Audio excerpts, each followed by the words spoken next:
մունները պատկանում են հստրավակվակ բույսերին, առաջացել են 2,5 միլիարդ տարի առաջ և նրանք միաբջիջ, կաղութային և բազմաբջիջ են լինում։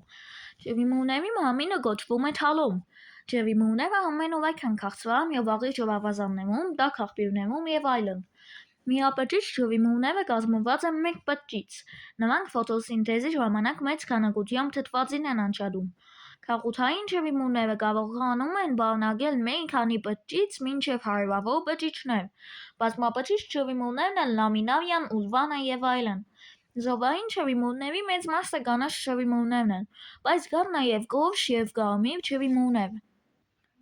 Ջրիմունները բազմանում են վեգետատիվ, անսև և սեռական եղանակներով։ Վեգետատիվ բազմացման ժամանակ միաբջիջ ջրիմունները կիսվում են, իսկ բազմաբջիջ ջրիմունների թալոմը մասնատվում է։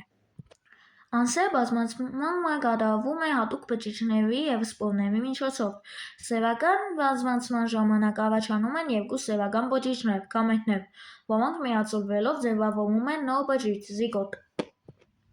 Ջրիմունները օգտագործվում են բժշկության և գյուղատնտեսության մեջ։ Ջրիմուններից ստանում են յոդ։